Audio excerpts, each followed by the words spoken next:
ನೀವು ಉಗ್ರ ಪೋಷಕರು. ಹಫೀಜ್ ಸಯೀದ್ನನ್ನ ನಮ್ಗೆ ಒಪ್ಪಿಸಿ. ಪಹಲ್ಗಾಮ್ನಲ್ಲಿ ನಮ್ಮವರ ಧರ್ಮ ಕೇಳಿ ಕೊಂದ್ರು. ಅದಕ್ಕೆ ನಾವು ತಕ್ಕ ಪ್ರತ್ಯುತ್ತರ ನೀಡಿದ್ದೇವೆ.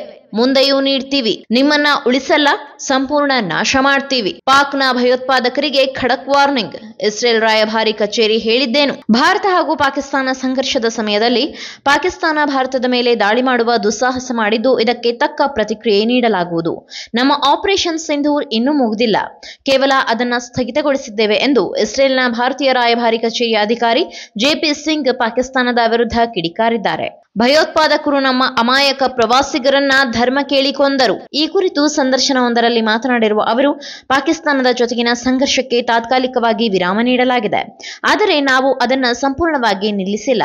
ನಾವು ಅವರಿಗೆ ನೀರು ಹರಿಯಲು ಅವಕಾಶ ಮಾಡಿಕೊಟ್ಟೆವು, ಆದರೆ ಪಾಕಿಸ್ತಾನ ಭಯೋತ್ಪಾದನೆಯನ್ನ ಭಾರತದೊಳಗೆ ಹರಿಯಲು ಬಿಟ್ಟಿತು. ನಮ್ಮ ಪ್ರಧಾನಿ ಈಗಾಗಲೇ ಸ್ಪಷ್ಟವಾಗಿ ರಕ್ತ ಮತ್ತು ನೀರು ಒಟ್ಟಿಗೆ ಹರಿಯಲು ಸಾಧ್ಯವಿಲ್ಲ ಎಂದು ಹೇಳಿದ್ದಾರೆ. ನಮ್ಮ ಆಪರೇಷನ್ ಸಿಂಧೂರ್ ಕಾರ್ಯಾಚರಣೆಗೆ ಮೂಲ ಕಾರಣವೇ ಪಹಲ್ಗಾಮ್ನಲ್ಲಿ ಭಯೋತ್ಪಾದಕರು ನಮ್ಮ ಅಮಾಯಕ ಪ್ರವಾಸಿಗರನ್ನ ಧರ್ಮ ಕೇಳಿ ಕೊಂದದ್ದು. ಹೀಗೆ ಅನ್ಯಾಯವಾಗಿ 26 ಜನರನ್ನ ಬಲಿ ಪಡೆದವರ ವಿರುದ್ಧ ನಮಗೆ ಪ್ರತೀಕಾರ್ಯ ಅನಿವಾರ್ಯವಾಗಿತ್ತು ಎಂದು ತಿಳಿಸಿದ್ದಾರೆ. ಹಫೀಜ್ ಸಯೀದ್ನನ್ನ ನಮಗೆ ಒಪ್ಪಿಸಿ.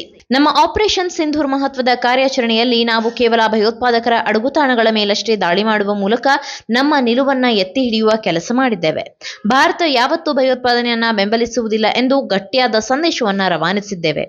ಆದರೆ ಪಾಕಿಸ್ತಾನ ಭಾರತದ ಮಿಲಿಟರಿ ಕೇಂದ್ರಗಳ ಮೇಲೆ ದಾಳಿ ಮಾಡುವ ವಿಫಲಯತ್ನ ಮಾಡಿತ್ತು.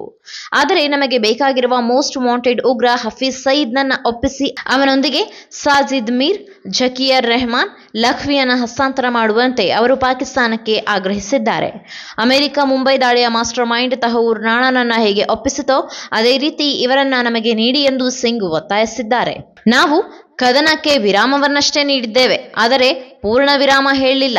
ಈ ಎಲ್ಲರನ್ನ ನಮಗೆ ಹಸ್ತಾಂತರ ಮಾಡಿದರೆ ಬಹುತೇಕ ಬಿಕ್ಕಟ್ಟು ಸಂಘರ್ಷಗಳೆಲ್ಲ ಅಂತ್ಯವಾಗಲಿದೆ.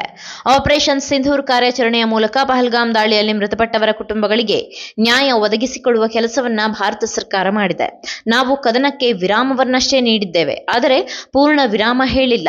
ಹೀಗಾಗಿ ನಾವು ಗಡಿಯಲ್ಲಿ ಭಯೋತ್ಪಾದಕರ ಶಿಬಿರಗಳನ್ನ ನಾಶಪಡಿಸುತ್ತೇವೆ. ಈ ಟೆರರಿಸ್ಟ್ಗಳು ಎಲ್ಲೇ ಅಡಗಿ ಕುಳಿತರೂ ಸಹ ನಾವು ಅವರನ್ನ ಮಟ್ಟ ಹಾಕುತ್ತೇವೆ. ಭಯೋತ್ಪಾದನೆಯ ವಿರುದ್ಧ ಭಾರತದ ಹೋರಾಟ ನಿರಂತರವಾಗಿ ಮುಂದುವರಿಯುತ್ತದೆ ಎಂದು ಅವರು ಎಚ್ಚರಿಸಿದ್ದಾರೆ.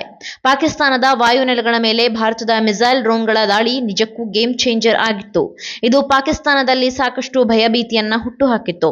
ಈ ಎಲ್ಲದರ ಪರಿಣಾಮವಾಗಿಯೇ ಪಾಕಿಸ್ತಾನದ ಡಿಜಿಎಂಒ ಅವರು ಭಾರತದ ಮಿಲಿಟರಿ ಕಾರ್ಯಾಚರಣೆಗಳ ಮಹಾನಿರ್ದೇಶಕರಿಗೆ ಕರೆ ಮಾಡಿ ಕದನ ವಿರಾಮಕ್ಕೆ ಮನವಿ ಮಾಡಿದ್ದರು ಎಂದು ಹೇಳುವ ಮೂಲಕ ಸಿಂಗ್ ಅವರು ಭಾರತದ ಗೆಲುವನ್ನ ತಮ್ಮದೇ ಆದ ಪದಗಳಲ್ಲಿ ಬಣ್ಣಿಸಿದ್ದಾರೆ.